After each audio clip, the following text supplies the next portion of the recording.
And you're watching News 9, English news as it should be.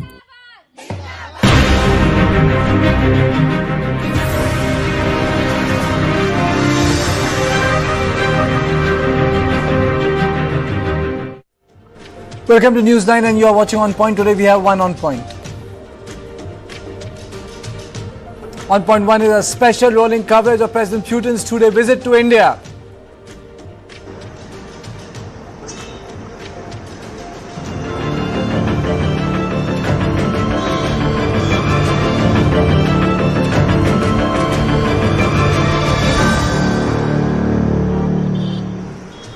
New Delhi has rolled out the red carpet for Putin in his first visit since the Ukraine war began in 2022.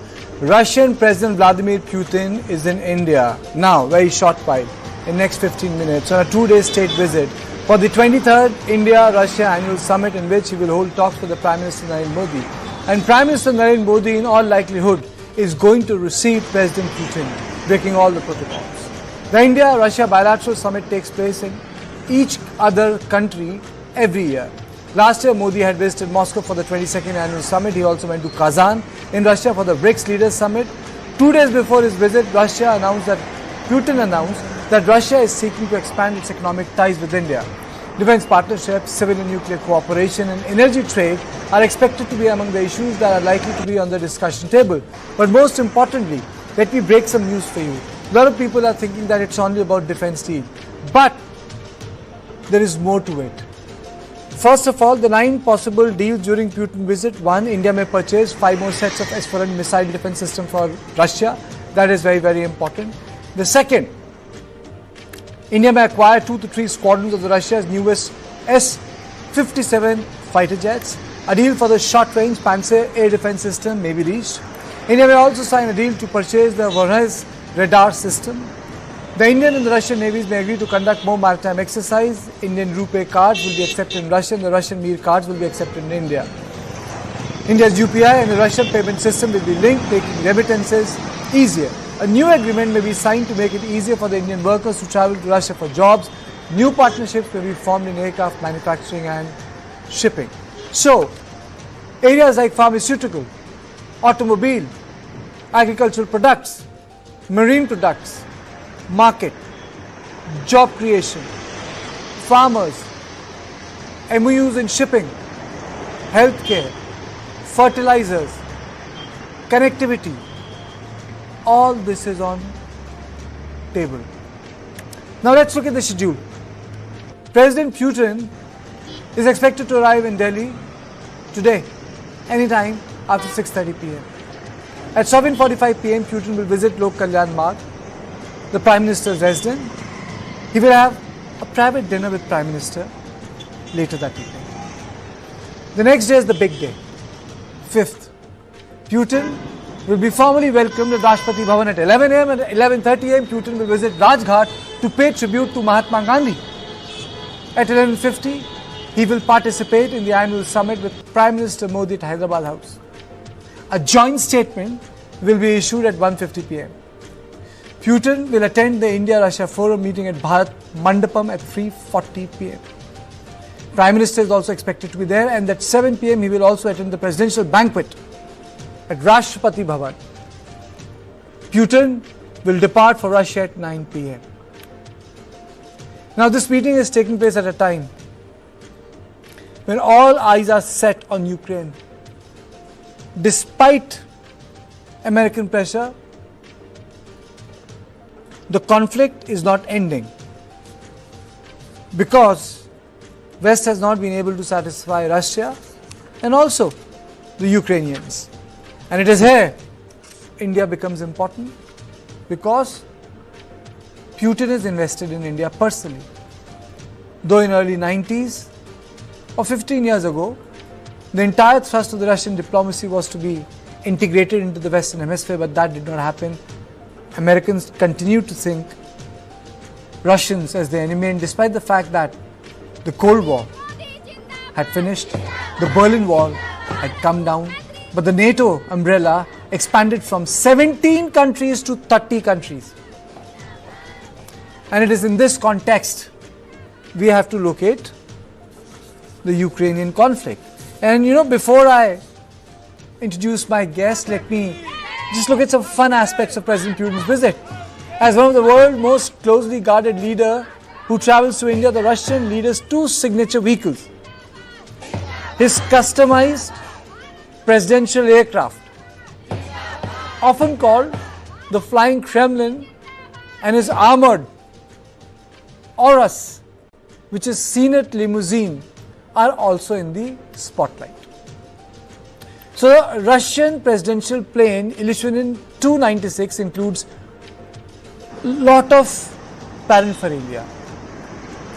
It is valued at 6,275 crore, equipped with anti-aircraft missile defense system. It has a special radar-resistant coating for protection from air-ground threats. The luxury amenities inside the plane include a private office, multiple conference room, lounges, a mini gym, a large dining room, and a mini medical room. And unlike Air Force One, nothing is known about this plane. Then the car,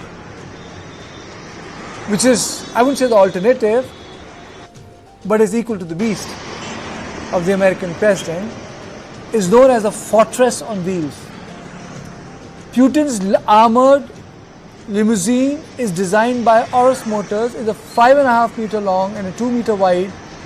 Its cabin has a wooden panel that gives it the feel of a private lounge. A divider separates front and rear cabin. The seats are covered in premium leather and come with heating, cooling and massage function. Its security features includes VR8, VR10 level ballistic protection, bulletproof body and windows, and underbody designed to withstand blasts. The Senate's tires can keep running even if damaged. Its fuel tank is made to resist explosions, and it can filter the air in case of chemical threats. Plus, it comes with special communication tools and an escape system. So right now I'm joined by Professor Scott Lucas. He joins me from Dublin. I'm also joined by Julia Milenkova, Program Manager, Russian International Affairs Council, Major General Rajan Kocher, Defense and Strategy Expert, and Dr. Pramod Kumar, Associate Professor, Center for Russian and Central Asian Studies, School of International Studies in Delhi. Thank you all of you for joining me. Let me straight away go to Julia. She joins me from Moscow. Why is this visit so important both to Russia and India? Many reasons, actually. First of all, let me thank you for having me here on the program on such an important day. I wish I were in Delhi, though, during the visit, because that's really a remarkable event, and the first visit that President Putin is paying to Delhi after 2022. What you said in your preview about the maintenance of the partnership, regardless of the conflict in Ukraine and regardless of the Western pressure, is something that Russia values a lot, and I'm sure that this visit will confirm this special attention that Russia pays to Russia-India ties, which makes the visit no less historical than any other, but extremely important, because a lot of deals are expected to be done. We have already seen several signs that the deals are possible, because we heard such good news as, for example, the opening of the Russian VTB Bank branch in New Delhi, which will be the second branch of the bank, and also the purchase of the submarine. So a lot of good news coming up already on the sidelines of the event. So we will expect even more and more development for bilateral relations. There is great excitement in New Delhi. Let me take the liberty of asking you, is there that sort of an excitement in Moscow? Well, I mean, I'm a biased person to ask, because my colleagues and I, who have been working on Russia-India relations at the Russian International Affairs Council, we are, of course, very excited, and we feel even this sort of festive atmosphere. I won't be, I'm not sure about the streets of Moscow, so to speak, but I know that all the people who are professionally dealing with Russia-India relations were expecting the visit, because we were expecting a lot of shifts in how Russia and India cooperate, specifically in the economic sphere. And the expectations are high with regard to bilateral transactions, to payments, to payment systems. All of these things are necessary, and the time is right that the countries moved forward with them. General Kocher, this visit also takes place at a time when the conflict is not ending in Ukraine, and we are also bearing the brunt of the American tariff. So within that context, how important is this visit? Thank you, Karthikeyan, and my warm welcome to our Russian friend Julia. Uh, it's very important because I look things from a security perspective for India as well as Russia, and I think it's a win-win situation for both the countries. As far as the Ukraine conflict is concerned, I have a feeling, or they call it a gut feeling, or the things based on analysis, that this conflict is not going to last for a very long time now. Okay. Because the kind of news I am getting from Ukraine and the kind of pressures on Zelensky to accept this 28-point peace plan of Trump, and I believe the European Union has come up with a 19-point peace plan which has been rejected by Putin. So I have a strong feeling that something will happen very soon on that. So if that happens, to a large extent, the passage of the defense deals with Russia without invoking Katsa from the Americans, I think would be a welcome sign. What I'm looking at is here certain important joint ventures which are going to be in the offing, because India is now looking at deals which offer transfer of technology and joint ventures. We've had a very good experience with the Russians as far as the BrahMos is concerned, and AK-203. There are two live examples in front of us. We are now looking at S-400 to be co-produced in India. We are looking at Sukhoi, as you had mentioned in the initial part, that 2 to 3 squadrons, because that is an immediate requirement as far as the Air Force is concerned. I was speaking to my Air Force friends. They feel that jet engines from the USA promised 99, 3 delivered in the last 4 years.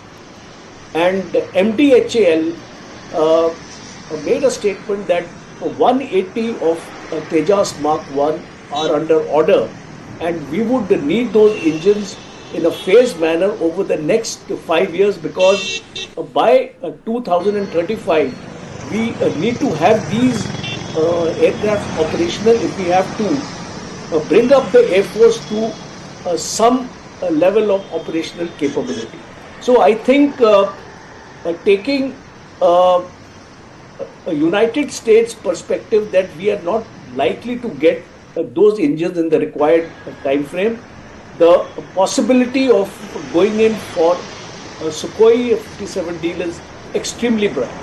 And my last point is about S-500. You see, I want to clarify here that S-500 is not a replacement for S-400. It has a different capability, and when we talk about air defense, we talk about a multi-layered air defense like the Iron Dome has.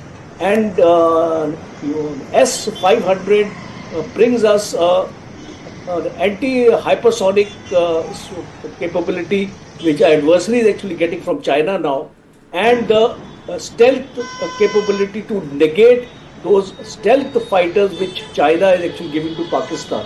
So these two important capabilities have been, I can actually call it a capability gap right now, and this gap gets filled in by S-500 coming to us, and I, on a rough estimate, I would think at least 2 squadrons will come to us. Absolutely.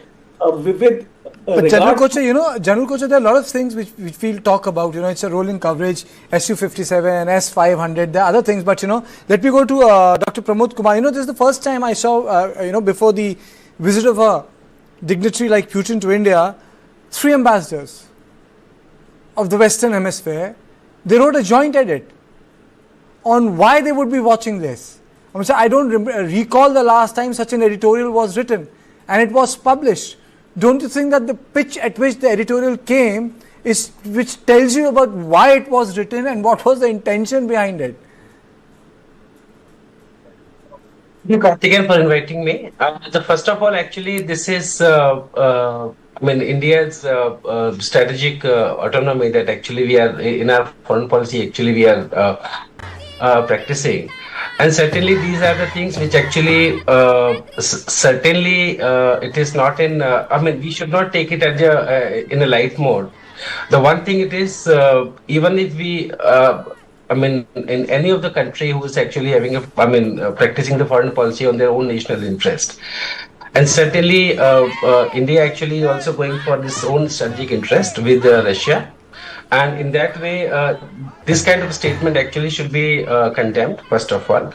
And ultimately, the second thing is, in this way, if we even if we are accepting their own argument, then certainly the whole geopolitics and the whole scenario of the South Asia, along with Iran and Turkey, and then certainly the entire Eurasian region will change. And certainly, I think it is, in my opinion, that is because the whole European Union, and then certainly because they have already alleging India that actually it is funding for the war, and that which is actually not true. The same way the European Union actually is getting the same this gas and all the other energy reserves. So certainly that is not acceptable. And India has to be firm on its own strategy as well as to its own decision to have deals with Russia. And actually, it is Russia actually is our time-tested friend.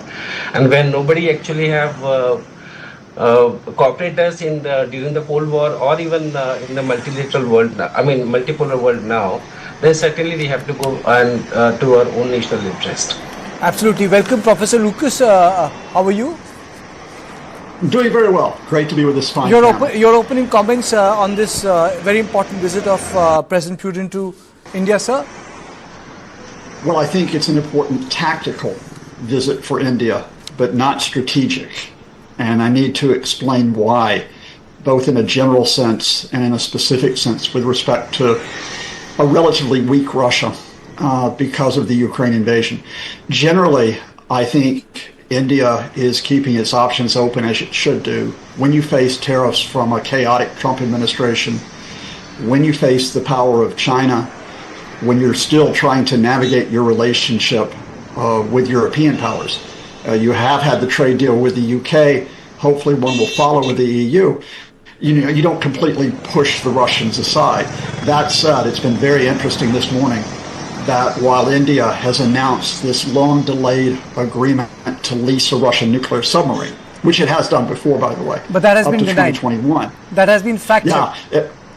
Yeah, exactly. And see, this is interesting because then there was breaking news that followed it, which said India is not engaging in any new deals with the Russians.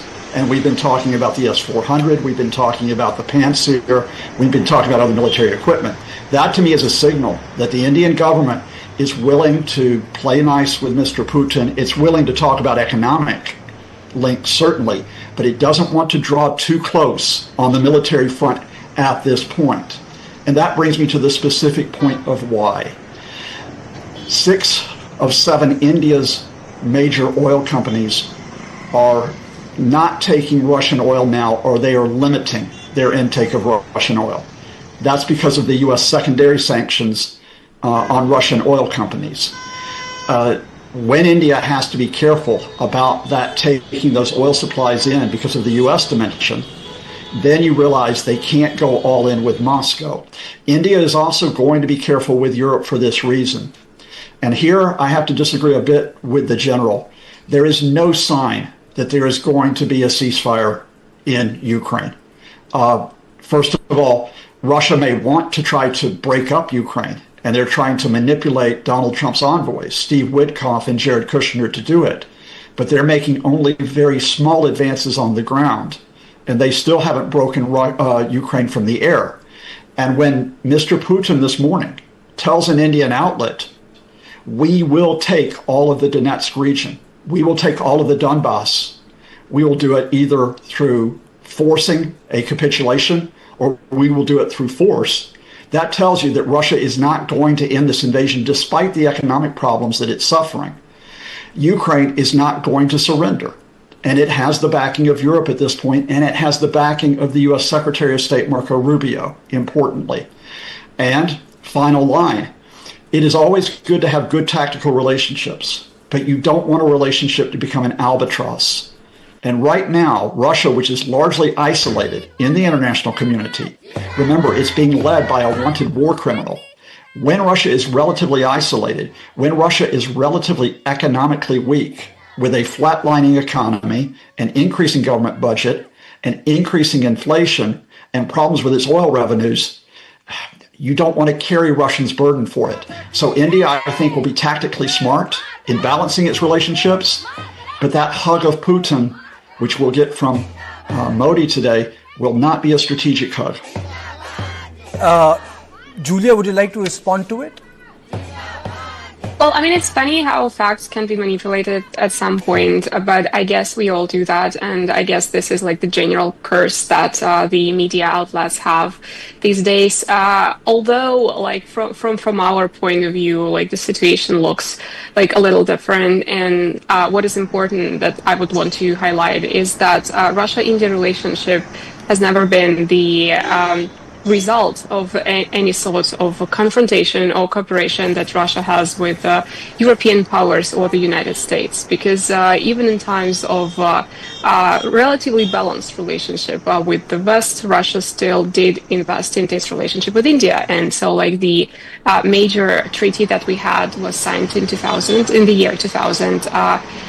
Even if we do not mention the great history that Soviet Union and India had. So like my take would be here that Russia-India relations, although should be evaluated with regards to the Ukrainian conflict, they should not be seen or taken or analyzed as the outcome of that conflict. So they have their internal dynamics and they have their own standards to achieve and they have their own bar to make higher and in order to achieve this bar, because the strategic partnership has been evolving for like years and years. This is one thing. And with regard to the conflict, I think this is also in a way an overstatement to say that I'm here more on the general side because the conflicts end sooner or later. And like we are definitely at the sooner than later stage, given how many years we have already spent bogged down in this conflict.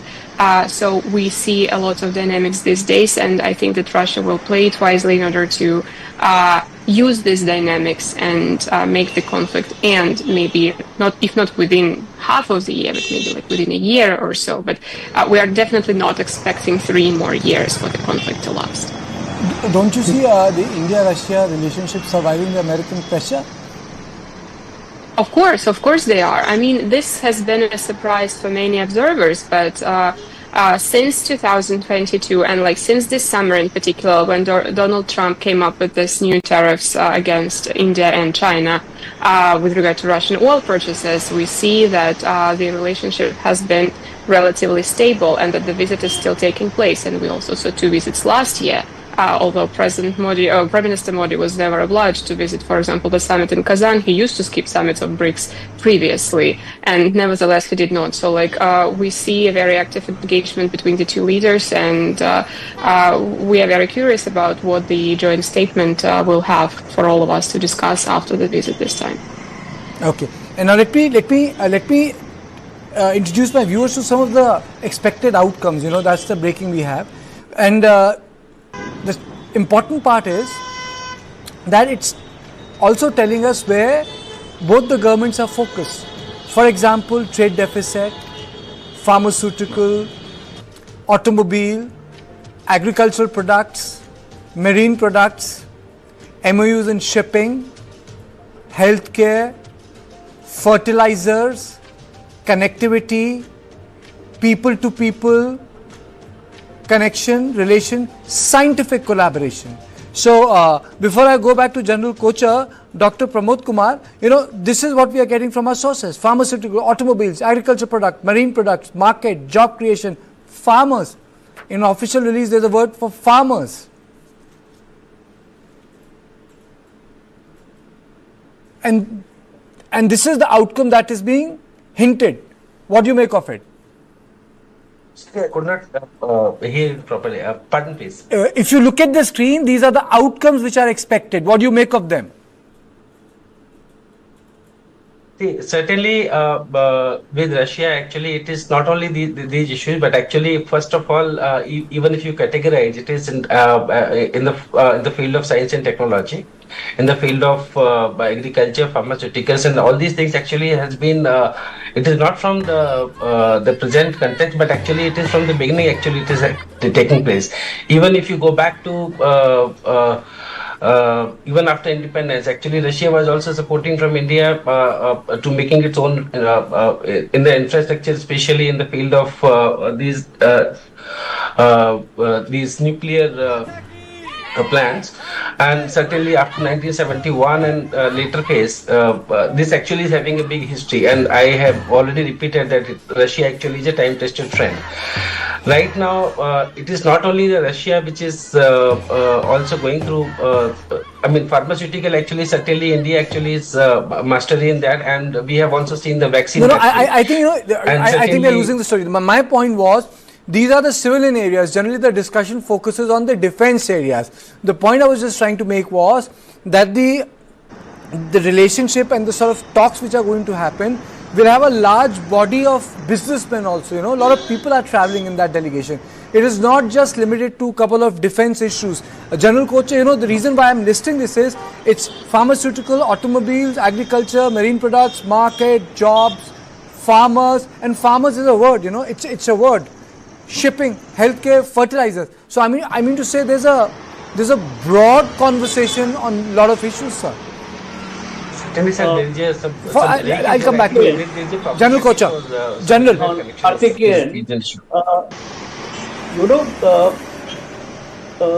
Have you observed something in this list?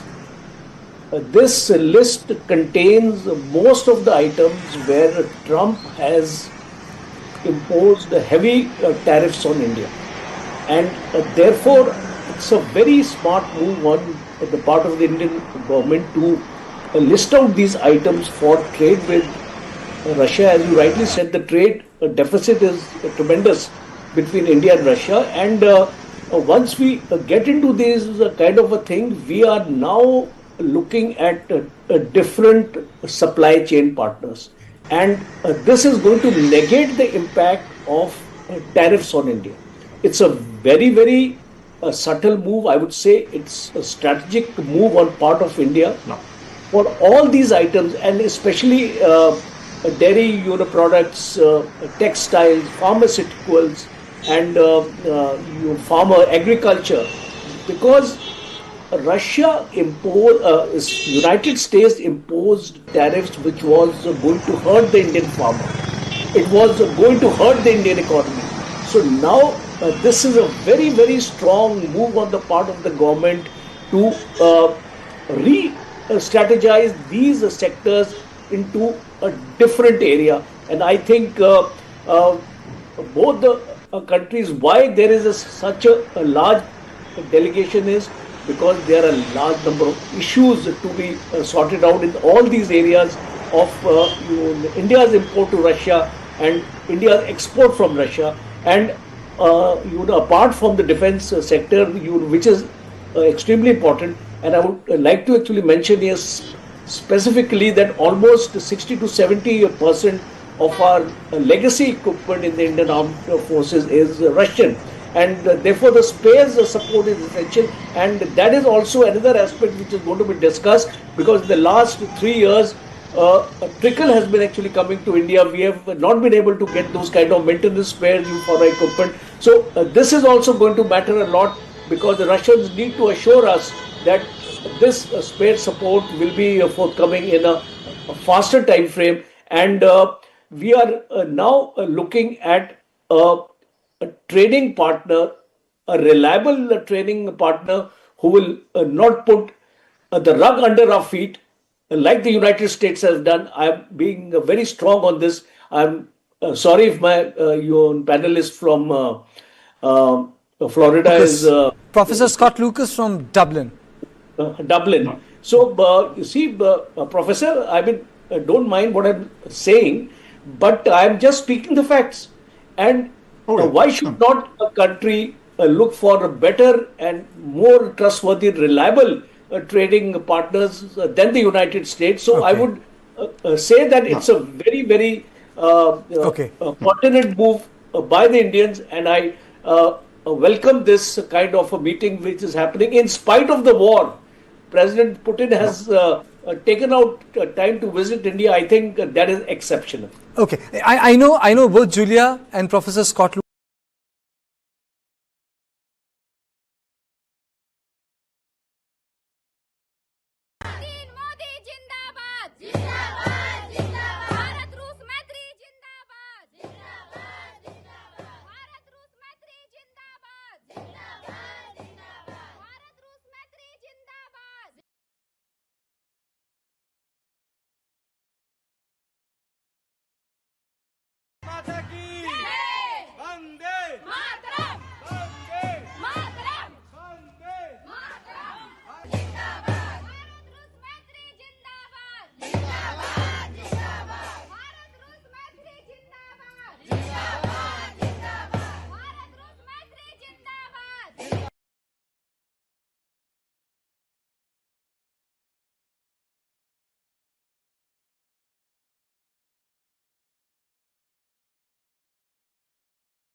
और IIFL finance से gold loan लीजिए। IIFL finance करता है सीधी बात।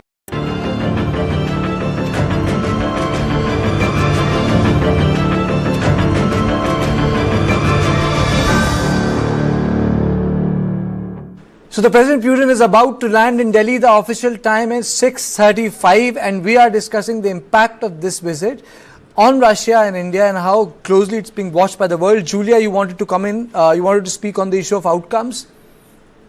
Yeah, I wanted to comment a little bit on the economic agenda that you mentioned, apart from the defense cooperation that might arise during the talks.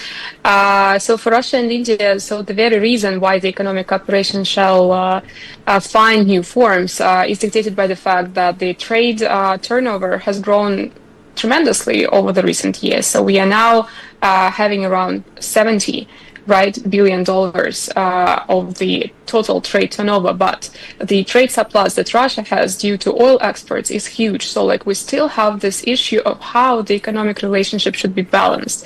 And this balance is actually in the interest of both India and Russia. So Russia also does not benefit from just being an export country only, because we need to prolong the effect of this development of economic partnership for longer than the conflict period.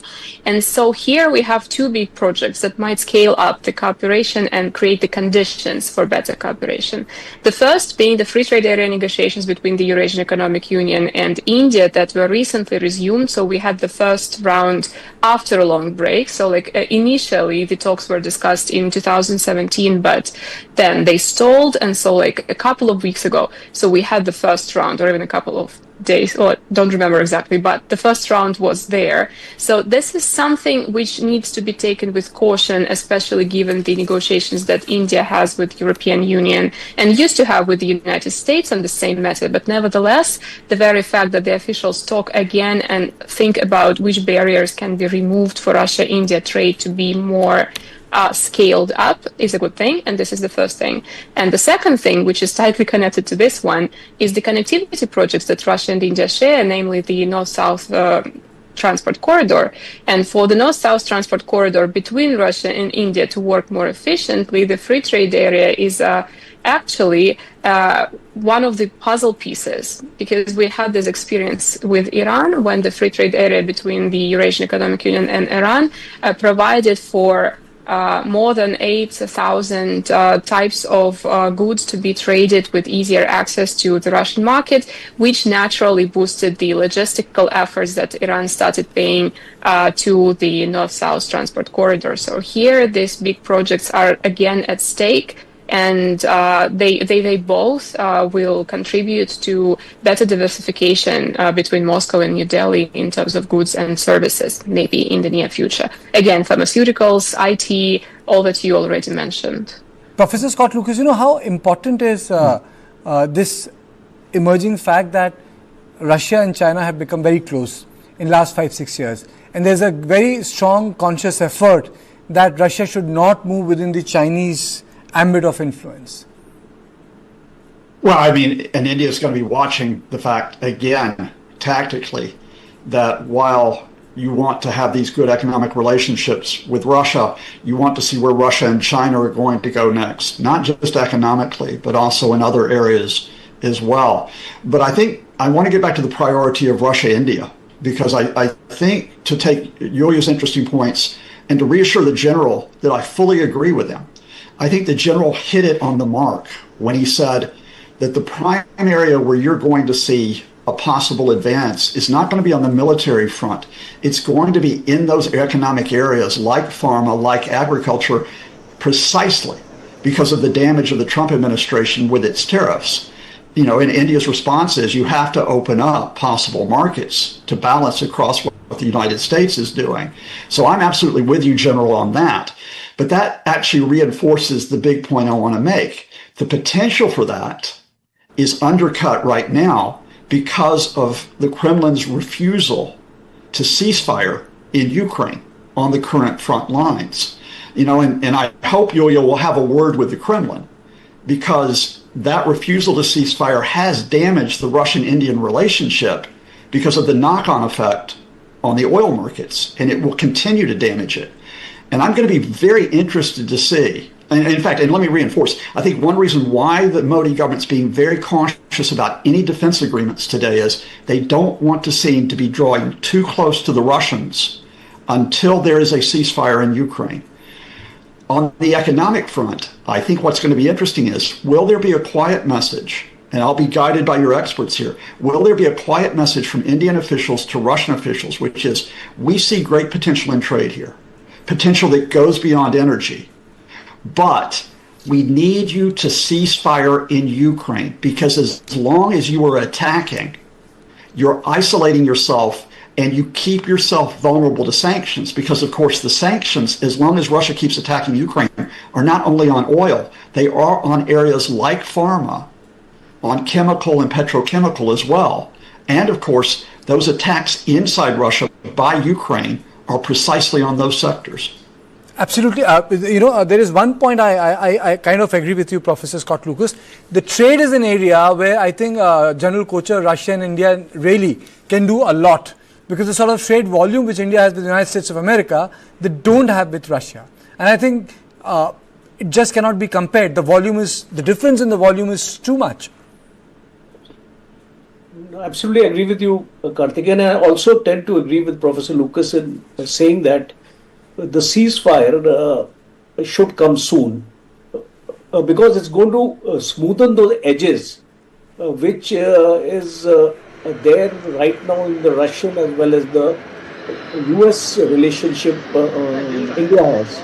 Because it's very imperative that we don't want to get into a deal with Russia and then, Katsai is imposed on us, then we are backpedaling to the United States to give us the waivers, as happened in Chabar port also in Iran, where we had an interest and we have a lease there. 6 months extension has been given to us by the Americans on humanitarian grounds for Afghanistan. So we are just thinking on those aspects. I think India and Prime Minister Modi and President Putin is going to talk on the Ukraine war, and the stated position of India as far as Prime Minister Modi is concerned. We want this war to come to an early end. We don't want it to be prolonged, because today morning also I just heard some reports that there's been a drone strike in Odessa. So we don't want these kind of things to be prolonged, and I'm totally in agreement with this thought that Russia-India relations can go to a next level as soon as... General Kocher, you tell me, you have served your life in the forces. When it comes to security, nothing else matters than the interest of the sovereignty or the interest of your own country. That ultimately matters. So what is the Indian leverage in the Ukraine conflict, if I may put it bluntly? you see, India's leverage in the Ukrainian conflict is simple. I'll tell you about import of oil. We have seen this happening. Russian economy needs money. It needs an influx of capital into Russia. And this can only happen if these kind of pinpricks which we are actually having with the United States. So I think that's a very big leverage, because from 4% of imports, we have gone up to 38% imports of our total requirement of oil. As a matter of fact, it can even go to around 45%, because if that correct environment is created, and for that I think it's a great leverage for Russia, because it is going to get these kind of revenues, and these defense deals will also be in a limbo. Let me tell you, Kartikeya, in case this war is prolonged, because there are going to be payment issues, there are going to be logistic issues, and there are going to be issues related to relationship with the United States, because recently Javelin and Excalibur ammunition we are buying from the United States. The engine deal is on. So all this is bound to get affected, whether you like it or not, because this. But there is also one tectonic shift. This question is for all my panelists, and Julia, you can come, and then Professor Scott Lucas. Last 25 years, the Russians were out of the imagination of the young Indians. It was America in the West. After so many years, I'm a child of 70s, I'm born in 75. When we were in school, we would talk about Russia. We would get up cheap books of Dostoevsky from the Chandni Chowk and read it, We would end up reading Russian plays, Gogol, Tolstoy. But the entire thing changed in the 25 years from when our Indian economy opened, and you had Americans in the larger imagination of the Indian youth. For the first time in 25 years, because of this tariff issue and the way Trump has behaved with India, you have the Russians in the people's imagination, which was missing. This is the discursive change that has happened, Julia. Yeah, so what's your question in particular? My question is, can Russians and Indians build on this? Because this has happened after 25 years. People talk about it. It becomes part of a daily conversation. Apolitical people talk about it. Oh, Russians are dependable. Americans have done this. The technocrats, the people in the government might balance it out. No, we need both of them. But the people on the ground would say, that's wrong. Trump shouldn't have done this. Russians are dependable. They helped us out in 1971. And this is not a small thing, because public opinion counts in democracy.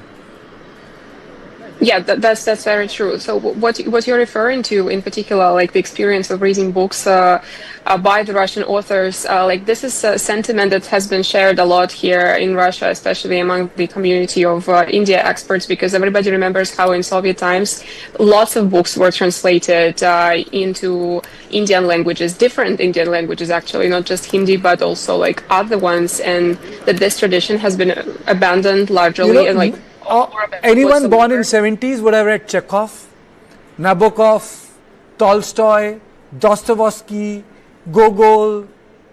I can just go on. And a lot of people would have read them in Hindi also. This is something that should be brought back, because on the side of Tolstoy, when you come to the bookstores on Khan Market, for example, which I personally adore, you see the Tolstoy books everywhere, and especially the exchange of letters between him and Mahatma Gandhi. But this is one thing. To make it more popular, what we need to do is to dwell further on the media communication. For example, we don't have as many media outlets represented in India by the Russian media than we used to have. So here I agree with you. So it's not enough that was done during the first years and first decades of Russian own way in international relations after the dissolution of the Soviet Union. So I agree that there is a lot to be done in here, and this momentum should be used. What I can say is that the Indian embassy in Moscow is doing a great job to popularize the Indian culture again in Russia, because again in the Soviet times the Indian movies and Indian stories were better known than they are now. And what the embassy is doing, they're organizing festivals, theater festivals and stuff like that, and and they are really doing a great job. I'm always saying that. So like, I hope that both institutions will continue this work, but because the momentum is right, and I completely agree with you here. I think there is little to be added. I'm also joined by Professor Swaran Singh, School of International Studies, JNU. Thank you so much, sir, for joining me. But Professor Lucas, do you think that these ground sentiments having around 70 billion dollars of the total trade turnover, but the trade surplus that Russia has due to oil exports is huge. So like we still have this issue of how the economic relationship should be balanced.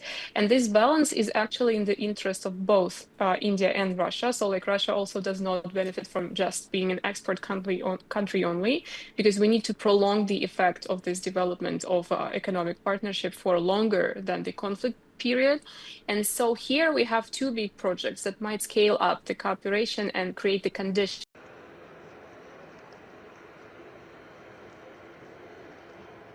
Someone who's been a great admirer of Russian culture, all the books that you talked about, all the music that you talked about, Shostakovich, Prokofiev, is to see Vladimir Putin completely trash the image of that Russian culture by launching an invasion to break the culture and indeed the nation of a neighbor, to try to, and I have to be clear about this, eliminate Ukrainian culture and to try to eliminate Ukrainian civilians on a daily basis. And so I would think if you're in India, you look at America and you wonder, where is that America that says it's a city on a hill? And you look at that Russia, which says we are a friend to all nations as it attacks a neighbor. Because at the end of the day, India, of course, has to begin with what India represents and what is positive about India. But you need to find something positive both about America, both about Russia, and indeed positive about China, which is not just about the culture, but about the respect and the tolerance for others. opening comments, Fred? Prime Minister Narendra Modi has personally gone to Palam Airport to receive President Putin today.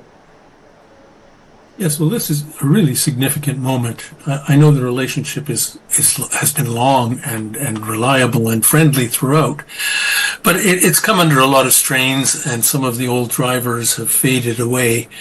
I think Putin is coming quite determined to put it onto a new level and give it, this time, economic depth, which it's lacked in the past. I think one of the things that has to be borne in mind here is that Putin is looking toward the end game in the Ukraine war. The whole world order is changing, but the end of this war will put a cap on that period of rapid change, and we will be into a new world. Putin is looking forward to that, whether the peace talks that are underway right now and showing a lot of promise succeed, or whether Russian momentum on the battlefield carries the day. One way or another, we're nearing the end game, and Putin is looking forward to a new world order.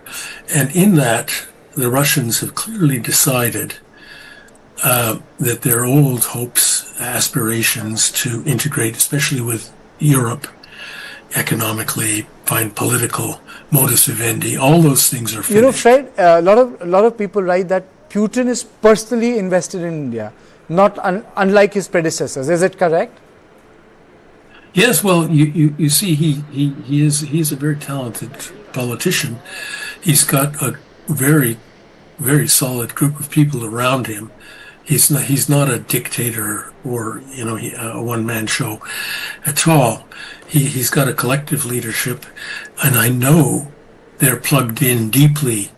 My mother-in-law is a top India expert in Russia, and she goes and advises the Russian government. They are all involved in formulating policy and carrying it forward. This. I mean, whatever you think about the Russian political system, it isn't closed or in any. It is completely a group effort. So yes, they have decided, and as I'm saying, they've decided a long time ago that India was an important partner. But now, let me just India explain and one Bhutan significant thing. The visual are which critical. Fred, the visuals which I just showed, they came from Kashi, Banaras, and the evening prayers are on right now, and where the priests are assembled, who are performing the prayer in front of the Ganges. Welcome Putin is written there.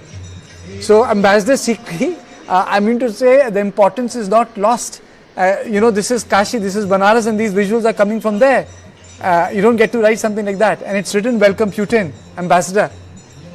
Yeah, well, I think it's a very great gesture. It reflects very much that the friendship between Russia and India, the earlier Soviet Union and now Russia and India, is something that is felt by the people all over India. It's not just a G2G relationship. It's not only a government relationship. And there are very few relationships like that India has externally that have seeped into the consciousness of the people, and they give a view on that, and they have this respect and regard for Russia, which is very evident by the kind of response that President Putin's visit to India at this moment is generating in India. And I think that this is significant. I think India values very much what President Putin said on the eve of his departure for India, that he is prepared to carry the relationship with India as far as India is ready to go. So this was his statement that he made yesterday, saying that it is now he has got a completely open mind and an open book on India or any aspect of the relationship, and that he is ready to see during his discussions with Prime Minister Modi on how India is ready to go. So I think that the discussions will fall into 2 or 3 very, very specific categories. One is on trade.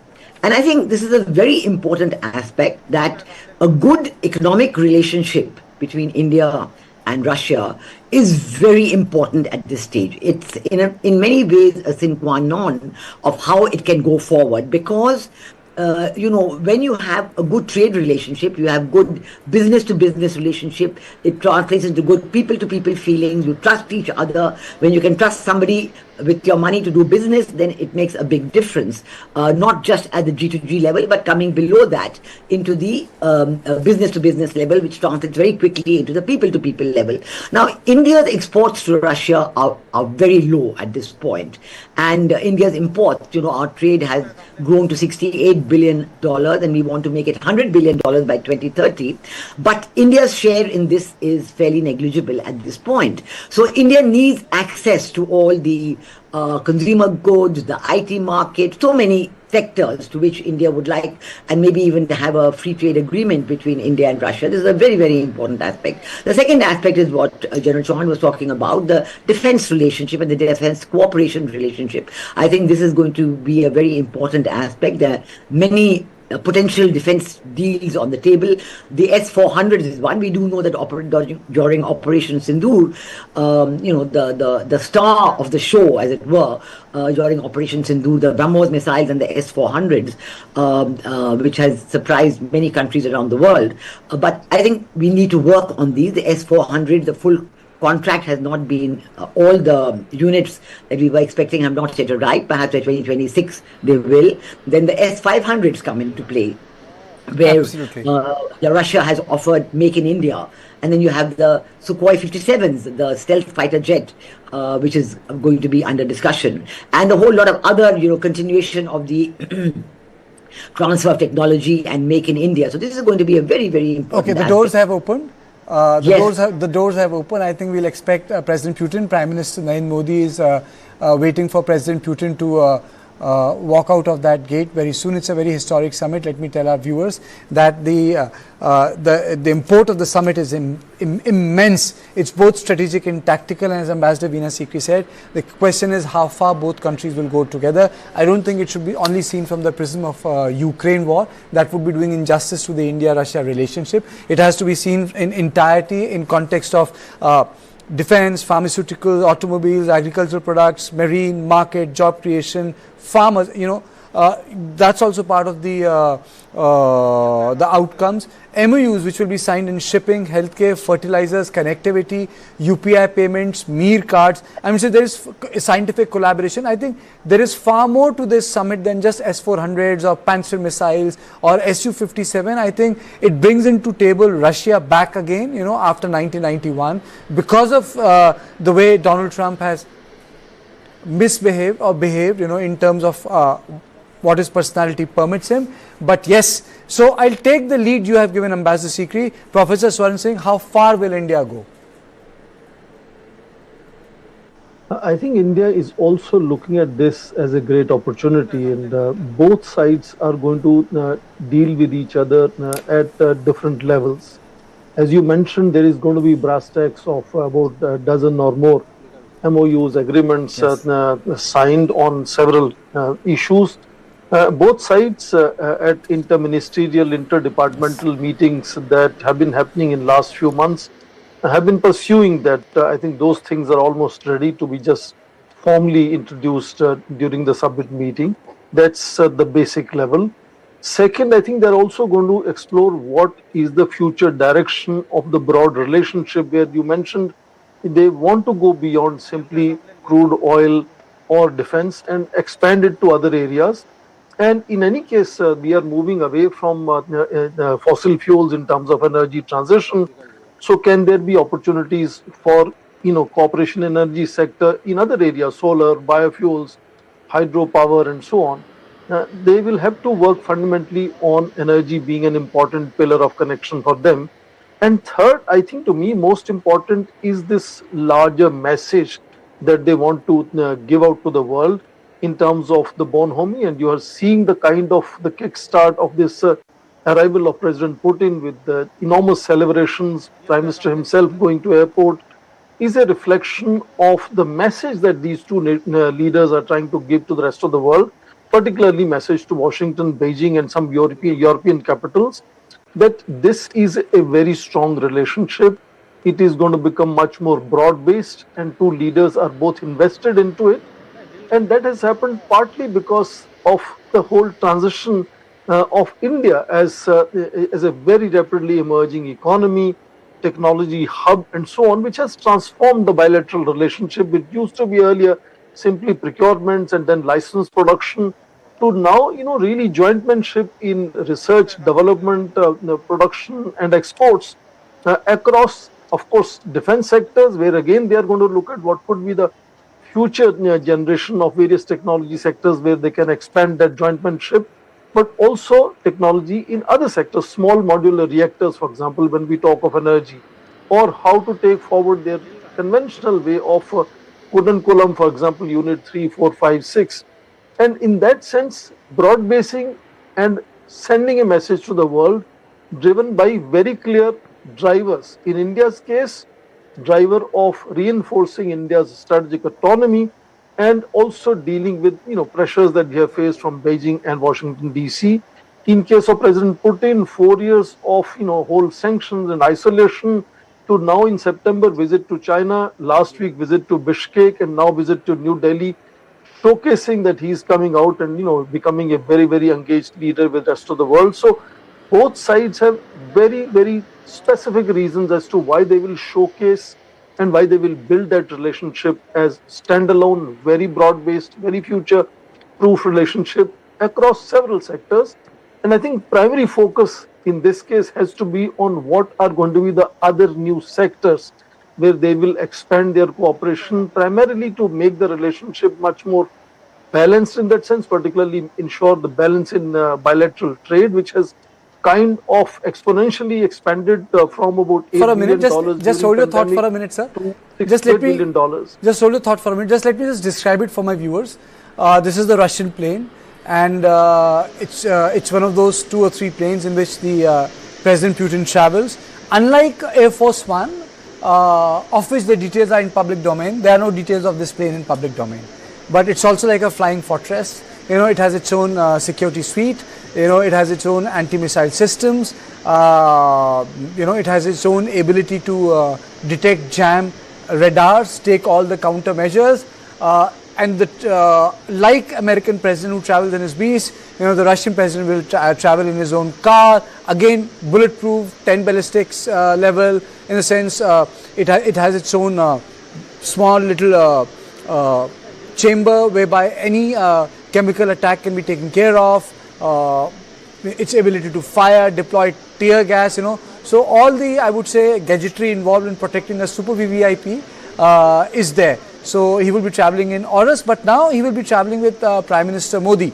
That's the important thing. He will be traveling in the same car. PM has come to receive him. Very soon, President Putin is going to walk out of the door. I really don't know why it is taking this much of time. These are the issues of protocol, maybe security clearances. The entire the media is there to record this momentous occasion of President Putin coming to India. General Chauhan, we talk about the fact that India must move beyond defense and energy sector in terms of engaging Russians. Okay, the Prime Minister Modi has come. Very soon we'll again get the visuals. Because of the jammers, our coverage is getting disrupted. So Prime Minister has walked out. Prime Minister Modi has walked out, and very soon he's going to stand there when President Putin is going to come out of the aircraft. He will be received. There will be other people, and then now the movement has started. In a few seconds, okay, the President Putin has come out. So he's walking out of the plane. A historic summit, Putin in India, at time when Indian economy has beaten the American tariff. Putin has walked out of the plane, and Prime Minister Modi welcoming President Putin, and both of them meeting each other after the meeting they had one-to-one in Moscow. The Modi hug. And President Putin is expected to will be traveling with Prime Minister Narendra Modi for a private dinner at Lok Kalyan Marg. And now President Putin is being received at the airport.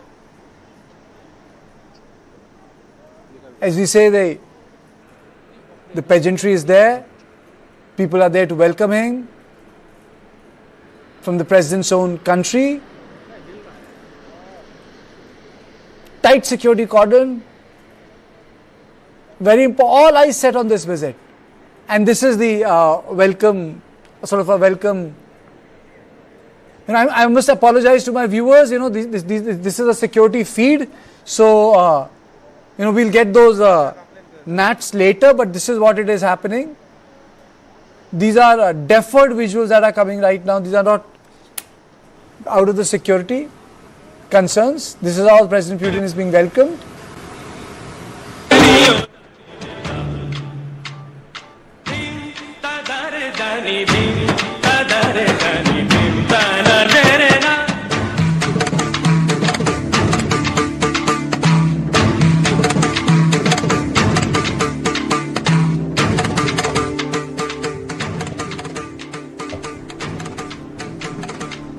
Sort of a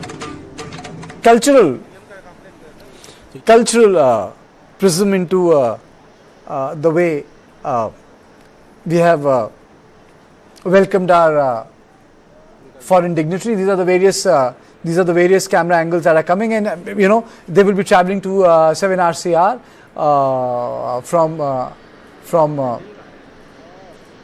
the Palam airport now very soon that they will be sitting together. I just want to describe it to my viewers before I come to you, General, because after that we'll talk policy, but right now people want to know what's happening at the airport. So let me just do this job of describing it as to what is happening in the airport. So they will be sitting together. So, okay, the Prime Minister is sitting in this vehicle, they have chosen this vehicle to sit. I think President Putin they are in the same car, they are traveling in this white car. They have chosen this white car He came in a different car. He's choosing to go back in a different car. So both of them are together. Another 15-20 minutes. They will be there, right there at the Lok Kalyan Marg. And some of the people are even taking a selfie from security. That's very surprising, but it's okay. The entire gamut of security is there. The dance still continues, and Prime Minister Narendra Modi and President Putin are going to lead. Now these visuals are coming direct from the Delhi airport. All eyes are set on this because after a long time there's a lot of discussion on India-Russia relationship. General Chauhan, after liberalization, there was an intense focus on India-America relationship. But after what has happened with America, there's a great focus on India-Russia relationship that, it's a relationship on which you can depend upon. Isn't that so, sir? Absolutely, Karthik. And that's a very important fact that we have to realize that beyond the technology, beyond the equipment, beyond the latest war lethal equipment, there is a closer relationship with Russia. That relationship is based on trust. It's based on our past experiences together. It's based on a huge lot of different, experiences that we have had. And at least our generation, the generation of the born in the 50s, realized that it was Russia who's helped us out during very critical moments of the time when we were a nascent state. So this is just a reinforcement of those thoughts and ideals that we've always had. We had briefly flirted with America. America had come close to us over the last 20, 30 years. But unfortunately, we now realize, and there's so much of talk about it, that we may not be able to fully trust America and everything, whereas we can fully trust Russia and everything. So this visit of President Putin deals with a gamut and will be dealing with a gamut of issues.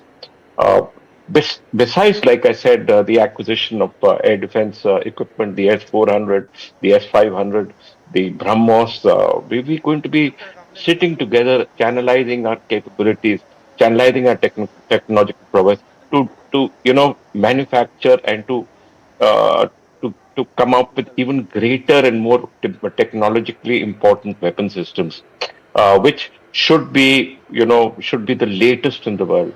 So that's one issue. Secondly, I myself, as I spoken about it earlier, was the strike corps commander when we had the exercise with the Russian with the Russian division in Pokhran. And I'm absolutely clear that it is more important now for us to further take forward this relationship that we have to look at the Russian army, to exercise with the Russian army, and to show Russia that we too are a very we are a very trusted ally of Russia, very close and trusted ally of Russia. We need Russia for many aspects, for really many aspects, and not the least among them being this recent bonhomie that Pakistan now shares with Turkey, with Armenia, with China, and with the US, which is an amazing thing. General, let me take that question. Yeah. Let me take that point to Fred. Fred has to leave. Fred, what is that fiber that binds Indian-Russian relationship? What is that fiber? What is that one thing, two things, three things which binds us together? Well, it certainly is time tested. There is that. People keep mentioning it. It is going back to Indian independence. The Soviet Union played a major role in helping and advising India, but also in supporting, before that, its anti-colonial, don't want to say rebellion. Gandhi was nonviolent, but the Soviet Union was there all along. The relationship always had elements that are strong. So it's reaching for new elements now. A lot of those ones are no longer relevant. And I think one of them is that, I heard Putin talking about India's Make in India policy the other day, and he said Russia deeply understands this. And you won't get that from most other world leaders. They might pay lip service, but Russia does understand, because not so long ago, even the first decade of the Putin era, the policy here in Russia was to form modernizing alliances with the most advanced countries. And I can remember doing interviews with all kinds of leading foreign policy makers who were arguing we got to integrate with Western Europe, we got to fix relations with the United States, because these are where we get the best technology, expertise, engineering, and all that. And now, through hard experience, Russia has come around to feeling like it needs something like the Make in India policy, and it has perforce developed it because they're under a barrage of sanctions. They have had to find their own way, develop elements of self-sufficiency, and also relationships with countries, even if they're not the most advanced Western countries, but who are good friends and who will share and join with them in common development. So therefore, this massive shift in Russian policy has taken place just in the past decade or so. And I think that is the thing that to watch here. I mean, after all the details, the underlying dynamic is that Russia wants to form a new, permanent, strong bond with India. Ambassador Sikri, you said that in the interview, the President Putin said, "How far will India go?" A lot of guests, sometime back, before you came, said this visit of President Putin is more at the tactical level and less strategic. I want to take this question to you for one simple reason, because the guest was arguing that we would like to focus, India would be focusing on a lot of civil areas, but will not be opening a lot of new defense, fresh defense issues with the Russians. Your comments? Well, I think it's entirely wrong to describe this visit as tactical. I would not agree with that at all.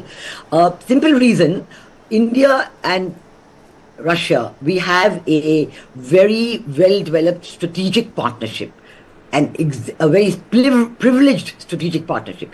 And we must remember that it's not just the last decade. These bilateral summits between India and Russia, these are 23rd one in the last 26 years.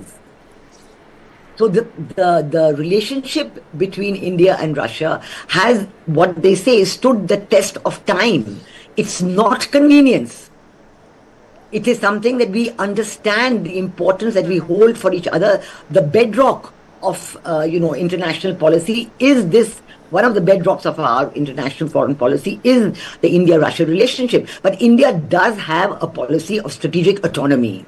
So we do believe that we are going to develop our relationships with the USA, with Russia, with China, Japan, UK on their own merits and strengths. There is no zero-sum game in India's foreign policy. We're not going to say that India's relationship with Russia will come at the expense of any other country, or vice versa.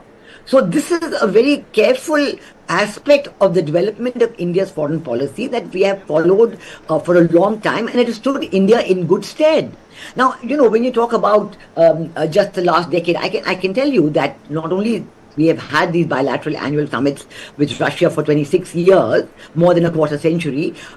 Russia is perhaps the only country other than Japan with whom we have these annual summits. So it's not anything that we have just worked out just like that. And let's not forget that, it is the question of whether the first steel plants that India had, whether, Bhilai and so on. Yes. These were ones where Russia was willing to talk about Make in India even then.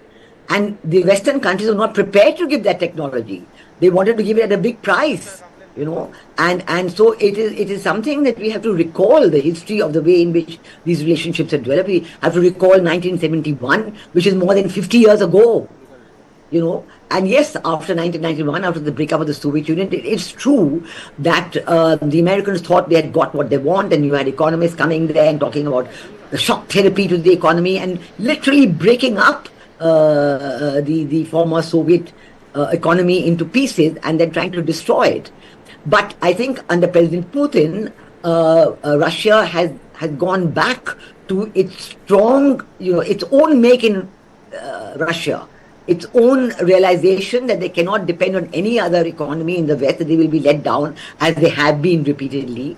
We seen in the relationship with USA, for example, talking about Russian interference in American elections, etc., etc. And if it was President Trump's first term in office that actually saved the Russia-US relationship. Second term is, we are seeing today that President Trump's 28-point peace plan for the Ukraine-Russian conflict has elements that President Putin has been able to accept. And now they've broken it down into 4 different packages, these 28 points, and to talk about them. So I think we have to see that from India's point of view, it is not a zero-sum game. We are developing this relationship based on our own interest, and it's going to go much further at this visit. I see a lot. So this brings me to another question, madam. How will the, Professor Swansingh, how are the Americans going to see it? We discussed this. 3 ambassadors wrote an editorial in a newspaper, and then MEA expressed its displeasure on it. Exactly 2 hours after our discussion, we got this news through sources that they have expressed this displeasure on the article, and the next day the Russian ambassador article was published in the same newspaper. I think that's right. The article, Russia doesn't seem to be serious about peace, was a bit patronizing, if you allow me to say that. And obviously India is very conscious. It's an ancient civilization, the largest population country, largest democracy and so on, and a rapidly growing economy. So I think that's not the tone that any country like India would be in position to let it go without being responded to. How would Washington be looking at is interesting. I think Washington is the capital that would be most curious, and President Trump's team definitely will be most curious to see how festivities are opening up as President Putin lands in Delhi. But let's also fully understand that despite the fact that we have a time-tested, very strong relationship which has withstood all kinds of challenges, both leaders are still going to be pursuing their own national interests, and there could be issues where both sides will also have challenges to overcome. We understand that President Putin's trade with China, for example, is 4 times compared to trade with India, which I say is in just 4 years has expanded from 8 billion to 68 billion. It's 64 billion trade deficit out of 68 billion trade that we have with Russia. Trade with China is very balanced. Russia exports 129 billion, China exports 119 billion. In fact, it is so diversified exports of China to Russia that the largest single item is cars worth $11 billion, 1/10 of the total exports. Ours is completely one-sided, skewed on one particular commodity, and that are, I think, issues that need to be tackled. Also, taking India-United States relationship as something we don't really should look for. $212 billion trade with the United States, as per the United States Trade Representatives for last year. So I think there are different relationships. Each of the relationship has its advantages and limitations. This is the moment where India is trying to showcase a relationship which is very positive, full of energy, moving upwards. Both have reasons to show that enthusiasm of working together across several sectors.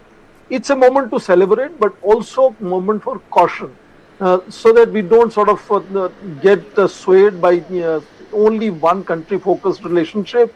India's relationship with China is again $138 billion worth of trade. All these countries India will have to manage simultaneously. India has been trying to manage simultaneously. And in that sense, it's an important visit, but I'm sure we will also build equally strong visits with other leaders. I'm sure President Trump will be visiting early next year. Let me ask this hypothetical question, General Chauhan. If suppose, hypothetical, and I put it on table, suppose we decide to go for Su-57 or even S-500s, what will be the American response? Because these are the technologies on which even Americans had a problem with Turkey. I think the Americans would be dismayed, mainly because the pressure that President Trump had put on India over the last 6-8 months has actually not worked, and it didn't expect India to be so resilient and to still counter the American pressure by continuing to grow economically and to continuing to engage countries that America has an adverse relationship with. So, all in all, the issue is that if we do go for this, it will actually create a furor in Washington, because they were very keen that we take the F-35 and we take a whole lot of gamut of American technology so as to lock us in the American embrace for a long time to come. And if we don't do that, and we take Russian technology, or we co-develop Russian equipment with us in India, it would mean that India continues its strategic economy, not just in defense, strategic autonomy, not just in defense, but in the process of creating equipment for ourselves. It's a technologically wired world, Karthik. And technologically, when you wire yourself in, you're also looking at particular countries' technology. Now, we are aware that China is growing hugely, and technology in China is at an apex. But Russia is not far behind, at least in technologies. And we are there to make sure that Russia doesn't become actually a junior partner with China. And she gives us, where we are in process of being Russian friends, strategic friends. And I agree with Ambassador Veena Sekhri that India, any visit of Putin or any visit of Prime Minister Modi to each other countries is not tactical. It is hugely strategic, because it gives a huge message to the world that India is willing to stand for her principles. We're willing to stand for our strategic autonomy, and that we will be able to get the latest defense equipment with or without the United States of America's help. So that's an issue, Karthik, that will cause a great deal of consternation in the US, in Western Europe, because they thought that we were actually, in boxing terms, we were down for the count. Ambassador Sekhri, General said that there's a concern that the Russians should not become junior partners to the Chinese. Do you think it's a common shared concern? Does India also share this concern that China should not be allowed to subsume Russian priorities under its own ambit, madam? I think Russia is the first country that does not want that situation. Russia does not want to find itself in a situation where it is a junior partner to China. I think it's deeply aware of this changed circumstances, where at one time China was very much the junior partner, but now because of the situation ever since the breakup and the new G2 emerging between USA and China, that China is very silently but proactively trying to promote that, and pretending as though it's the US that wants to promote it. And so it is a very volatile situation in terms of geopolitics, in terms of how the countries are going to position themselves. But I would say that both Russia and India in this context have a vital role to play in developing their bilateral relationship, and also in their own. Every country has its own aspects of strategic autonomy. So Russia is willing to develop its relations with India, and so is India willing to develop its relations with Russia on a mutually beneficial basis in areas which will benefit both of us. For example, President Putin said that way back, I think soon after that 25% tariff was imposed on India for purchase of Russian oil and other tariffs, total amounting to 50%. He said, well, any goods that you cannot send to America, please send them to me. Russia is more than willing to buy those goods. So this is now the time when India is going to make a big push on trade as well, because we want to increase our exports to Russia to a significant amount. Russian people must recognize the value of Indian goods, whether it is pharmaceuticals or information technology sector, and this whole question of Indians being allowed to work in Russia and the terms of those also being worked out, the Mir card being used in India. So many aspects are going to come out, some decisions are going to be taken at this visit to show that Russia is going to regain its own economic strength. Madam, what I want to really know from you is that, a lot of interaction in globe takes place when civil society travels, So you have a very intense civil society interaction from India to, for example, United Kingdom. People go to Oxford, they would go to Cambridge, you would go to institutes like, for example, even our freedom fighters studied in places like Ram Manohar Lohia, Stanford University. They went to Harvard, they came back. So the educational institutions or the tech world is dominated by Indian CEOs. So there is a connection in terms of prosperity, work, ideas, science, money, movement of labor. You don't find that much in Russia. Like, for example, when I was in Vladivostok in 2019, all I saw were a lot of retired naval officers. They had married and settled there. A lot of retired naval officers and a lot of Gujaratis, madam, the diamond merchants, and a lot of workers from Surat, because they would create huge encampments. So the family would stay there and the workers would stay there. The kitchen was vegetarian. So, you eat there, you cook there, and, you work on the diamonds there. But I didn't see that sort of a lot of students there, and an ISKCON temple. I'm not saying I didn't see that vibe of like a Big Mac or San Francisco or what you see in Washington, but that movement of people to people, I didn't see that in great strength, madam. I want to say that this break of what you are describing came in 1991. But before that, I myself have spent 2 terms in Moscow, 7 years, 7 winters in Moscow. And I can tell you, in those days, Russia, former Soviet Union, was full of Indian students. Okay. They came there to do medicine, they came there to do engineering, they came there to study in Moscow State University, and it was so dynamic. And in fact, in the late 80s, we organized this Festival of India in the Soviet Union, and it was a grand celebration of friendship. It went across hundreds of Soviet cities and small towns and big towns, and it was received with such warmth. We had books translated into Russian, some of our very important books, and this was a grand celebration of friendship. 1991, that break came, and as Mr. Fredway also said, that after that there was a big time because of the American and British economists who went to Russia and started preaching to them about how they should deal with their economy. So everybody in America thought, everybody in Russia thought, well, we have to go to the West. We can't get it from anywhere else except the West. But you know what's happened. They've been deceived by the West, and now Europe doesn't want to look at them. It's also because of the fact I'm 75 born. The first literature I got introduced, the mode of instruction in my school till 5th was in Hindi. So I read Chekhov in Hindi, I read Dostoevsky in Hindi, I read Tolstoy in Hindi, I read Gogol in Hindi. I read all these Russian authors in Solzhenitsyn in Hindi. I read all of them in Hindi, and subsequently I read them again in English when I grew up, because then the mode of instruction changed from the 5th class. So literature, ideas, those minivans in Delhi where you would go and buy Russian books written by Russian authors for 50 paisa, 2 rupees. Exactly, yeah. It was there, it stopped, but now it's coming back. I think this is what we have to try to do now with this visit. Professor Swaran Singh, is that the reason why? Is that the reason why that 20-year pause is there, and suddenly when Donald Trump behaves in a very unexpected way, people realize that certain partnerships are more durable than what you thought is durable?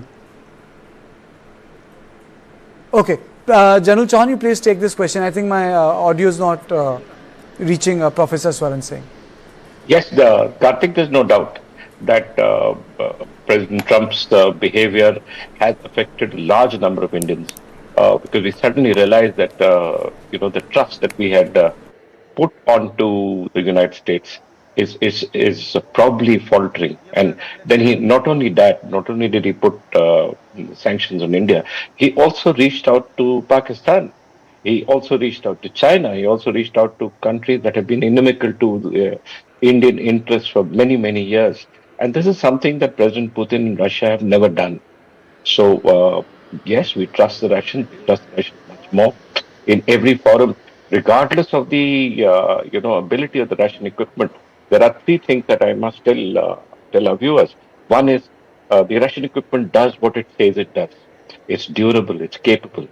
The second thing is the technology is not far behind. And the third thing is that the Russians have always been willing to help us.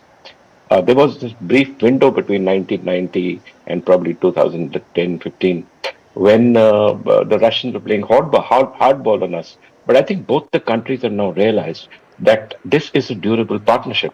This is a partnership that... Did they really play hardball? They did in many places when we were looking for equipment. Russians were fairly I would say rigid on particular things, and it used to take a great deal of effort to actually negotiate with them to bring them to a particular point where we wanted them. But now there is a very great change. They're willing to help. They come out and say, "Look, we are here with you." I remember in the exercise that I had with the Russian army, the Russian general just laid out his equipment and said, "General Chauhan, whatever the Indian army wants, it's here for you." And that was an amazing change that started taking place, and because we've been always, that was a full war exercise with nuclear. Yes, absolutely. And he said everything's open for India. Anything India wants, India can take. And he laid out the complete equipment and said, "Sir, whatever you want, you decide, and it's yours." But more important, the issue was that we have been not just major players in, using Russian equipment. We have developed the Russian equipment to suit our purposes, to operate in our terrain, in difficult terrains. For example, the Russian BMPs and T-90s, T-72s operate at about 10,000, 11,000, 12,000 feet. So we've been able to modify them in a bit.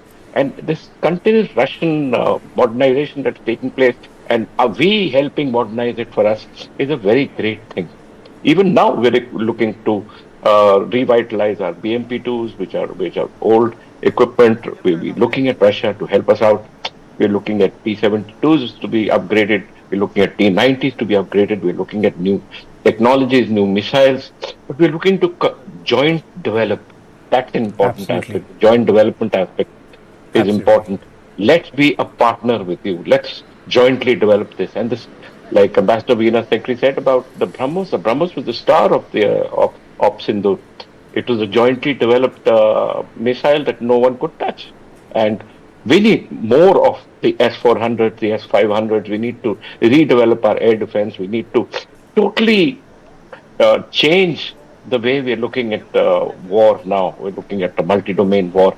And here is where the Russian experience with Ukraine, with Western equipment, with the American equipment will give us a greater edge. Okay. And we also help counter China. In many ways, the Chinese thought that with the Russians down and out, or at least with the world sanction on them, the Chinese would be the senior partner to lead them out.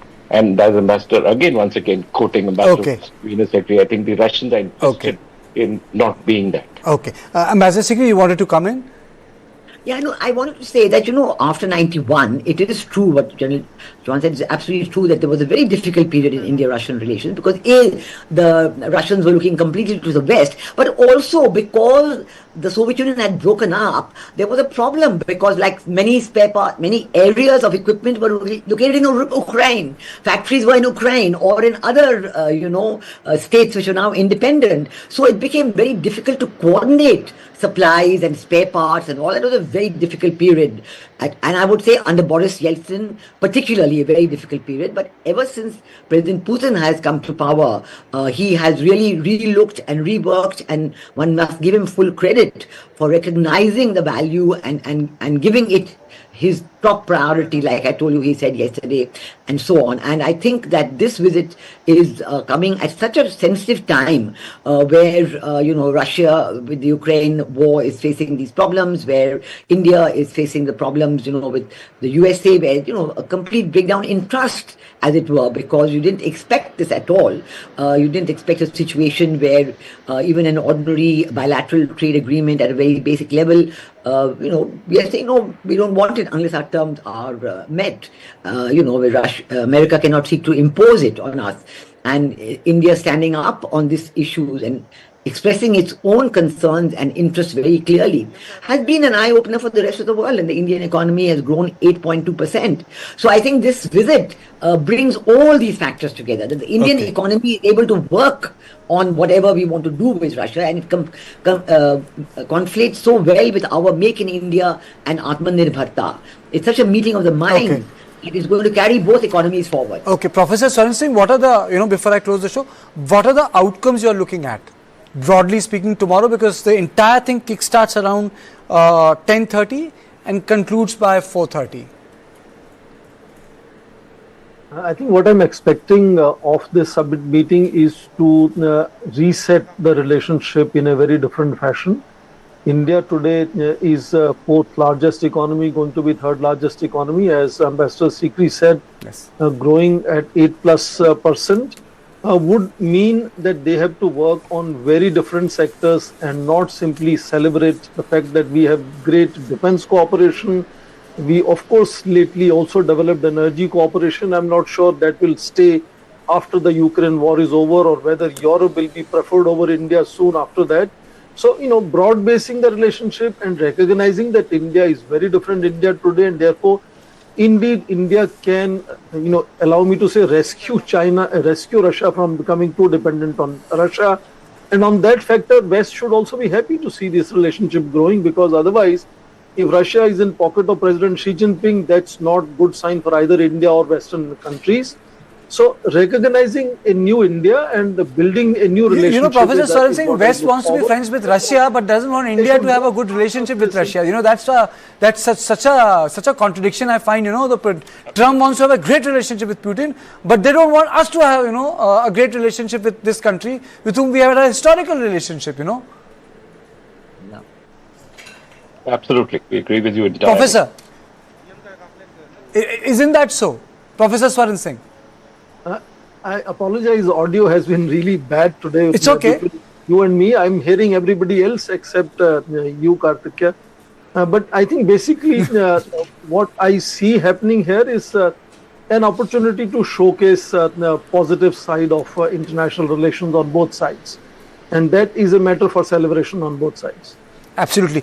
Closing comment from Ambassador Sikri, Madam, in terms of outcomes? Well, I do see on trade a definite specific outcome. I do see on energy also, because although, yes, the two largest companies, Rosneft and others, had been sanctioned by America, and India's purchase of Russian energy products has fallen.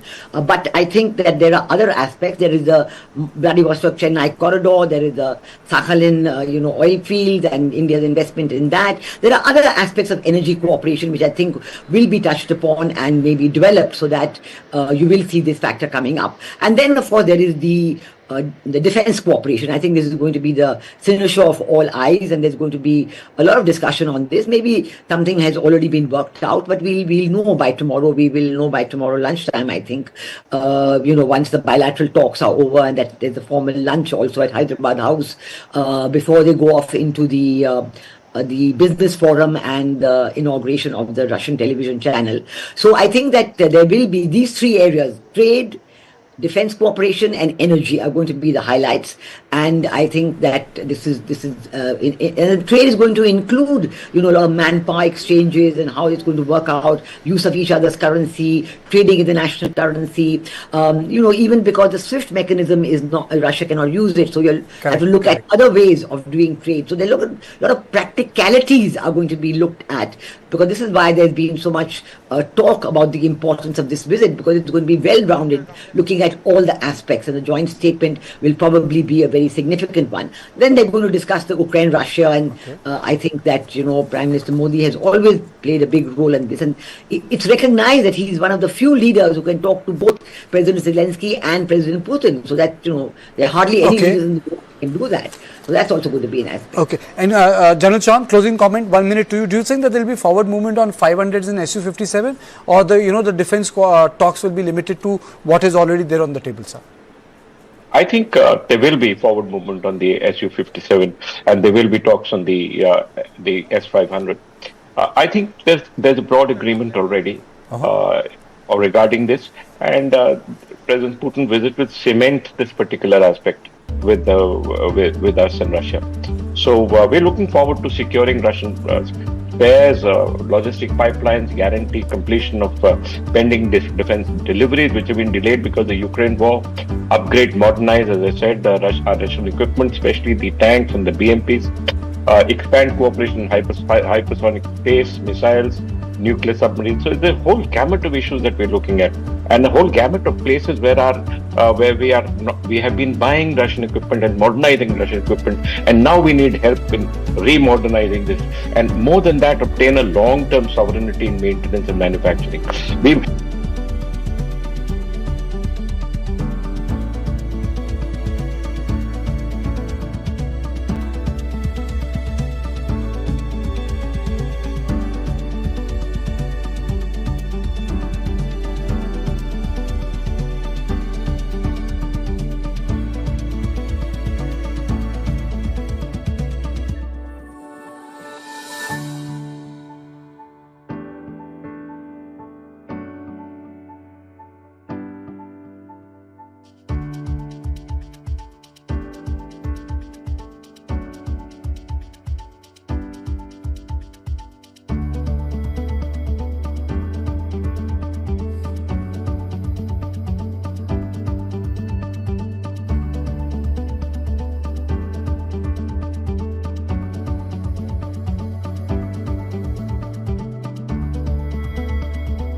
Now the movement has started.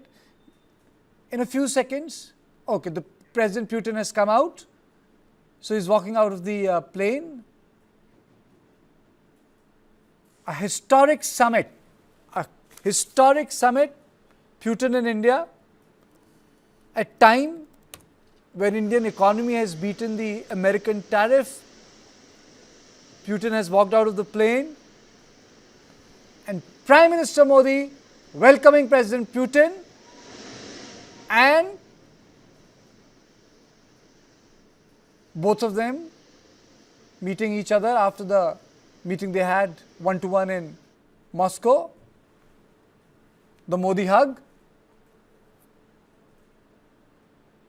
and President Putin is expected to travel, will be traveling with Prime Minister Narendra Modi for a private dinner at Lok Kalyan Marg. And now President Putin is being received at the airport. As we say, the pageantry is there. People are there to welcome him from the president's own country. Tight security cordon. Very important. All eyes set on this visit. And this is the welcome, sort of a welcome. I must apologize to my viewers. This is a security feed. So, we'll get those nats later, but this is what it is happening. These are deferred visuals that are coming right now. These are not out of the security concerns. This is how President Putin is being welcomed.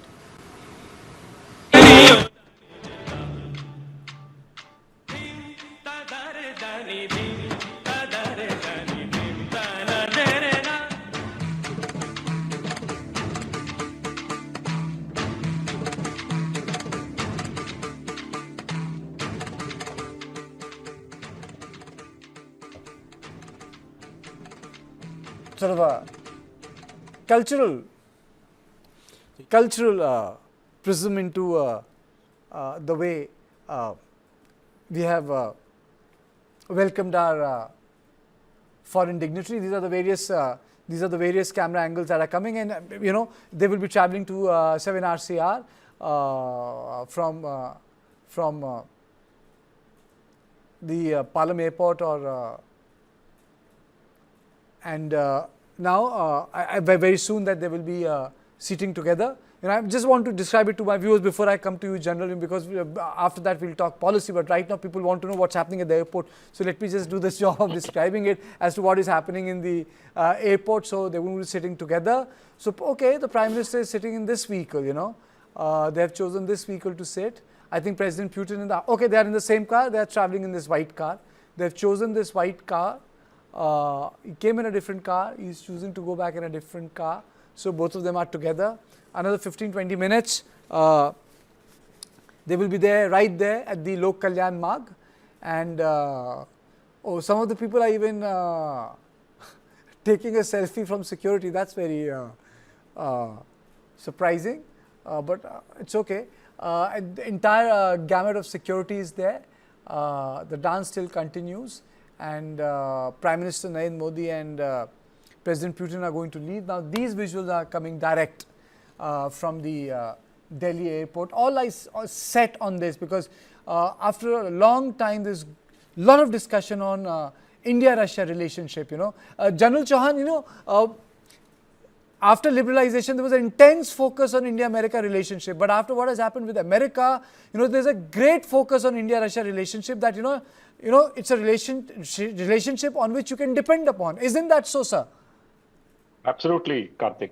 And that's a very important fact that we have to realize, that beyond the technology, beyond the equipment, beyond the latest war lethal equipment, there is a closer relationship with Russia. That relationship is based on trust. It's based on our past experiences together. It's based on a huge lot of different experiences that we have had, and at least our generation, the generation of the born in the 50s, realized that it was Russia who's helped us out during very critical moments of the time when we were a nascent state. So this is just a reinforcement of those thoughts and ideas that we've always had. We had briefly flirted with America. America had come close to us over the last 20, 30 years. But unfortunately, we now realize, and there's so much of talk about it, that we may not be able to fully trust America and everything, whereas we can fully trust Russia and everything. So this visit of President Putin deals with a gamut, and will be dealing with a gamut of issues. Besides, like I said, the acquisition of air defense equipment, the S-400, the S-500, the BrahMos, we're going to be sitting together, channelizing our capabilities, channelizing our technological prowess to manufacture and uh, to come up with even greater and more technologically important weapon systems, which should be the latest in the world. So that's one issue. Secondly, I myself, as as spoken about it earlier, was the strike corps commander when we had the exercise with the Russian with the Russian division in Pokhran. And I'm absolutely clear that it is more important now for us to uh, further take forward this relationship that we have to look at the Russian army, to exercise with the Russian army, and to show Russia that we too are a very we are a very trusted ally of Russia, very close and trusted ally of Russia. We need Russia uh, for many aspects, for really many aspects, and not the least among them being this recent bonhomie that Pakistan now shares with Turkey, with Armenia, with China, and with the US, which is an amazing thing. But General, India let seems me to have been take left that alone. Yeah. question. Let me take that point to Fred. Fred has to leave. Fred, what is that fiber that binds Indian-Russian relationship? What is that fiber? What is that one thing, two things, three things which binds us together? Well, it certainly is time tested. There is that. People keep mentioning it. It is going back to Indian independence. The Soviet Union played a major role in helping and advising India, but also in supporting before that its anti-colonial. Don't want to say rebellion. Gandhi was nonviolent, but it was. The Soviet Union was there all along. The relationship always had elements that are strong. So it's reaching for new elements now. A lot of those ones are no longer relevant. And I think one of them is that, well, I heard Putin talking about India's Make in India policy the other day, and he said Russia deeply understands this. And you won't get that from most other world leaders. They might pay lip service, but Russia does understand, because not so long ago, even the first decade of the Putin era, the policy here in Russia was to form modernizing alliances with the most advanced countries. And I can remember doing interviews with all kinds of leading foreign policy makers who were arguing we got to integrate with Western Europe, we got to fix relations with the United States, because these are where we get the best technology, expertise, engineering, and all that. And now, through hard experience, Russia has come around to feeling like it needs something like the Make in India policy, and it has perforce developed it because they're under a barrage of sanctions. They have had to find their own way, develop elements of self-sufficiency, and also relationships with countries, even if they're not the most advanced Western countries, but who are good friends and who will share and join with them in common development. So therefore, this massive shift in Russian policy has taken place just in the past decade or so. And I think that is the thing that to watch here. I mean, after all the details, the underlying dynamic is that Russia wants to form a new, permanent, strong bond with India. Ambassador Sikri, you said that in the interview, the President Putin said, how far will India go? A lot of guests, sometime back, before you came, said this visit of President Putin is more at the tactical level and less strategic. I want to take this question to you for one simple reason, because the guest was arguing that we would like to focus, India would be focusing on a lot of civil areas, but will not be opening a lot of new defense, fresh defense issues with the Russians. Your comments? Well, I think it's entirely wrong to describe this visit as tactical. I would not agree with that at all. Simple reason, India and Russia, we have a very well-developed strategic partnership. a very privileged strategic partnership. And we must remember that it's not just the last decade. These bilateral summits between India and Russia, these are 23rd one in the last 26 years. So the relationship between India and Russia has, what they say, stood the test. It's not convenience. It is something that we understand the importance that we hold for each other. The bedrock of international policy is this. One of the bedrocks of our international foreign policy is the India-Russia relationship. But India does have a policy of strategic autonomy. So we do believe that we are going to develop our relationships with the USA, with Russia, with China, Japan, UK on their own merits and strengths. There is no zero-sum game in India's foreign policy. We're not going to say that India's relationship with Russia will come at the expense of any other country, or vice versa. So this is a very careful aspect of the development of India's foreign policy that we have followed for a long time, and it has stood India in good stead. Now, when you talk about just the last decade, I can tell you that not only we have had these bilateral annual summits with Russia for 26 years, more than a quarter century. Russia is perhaps the only country other than Japan with whom we have these annual summits. So it's not anything that we have just worked out just like that. And let's not forget that, it is the question of whether the first steel plants that India had, whether, Bhilai and so on. Yes. These were ones where Russia was willing to talk about Make in India even then. And the Western countries were not prepared to give that technology. They wanted to give it at a big price. And so it is something that we have to recall the history of the way in which these relationships have developed. We have to recall 1971, which is more than 50 years ago, And yes, after 1991, after the breakup of the Soviet Union,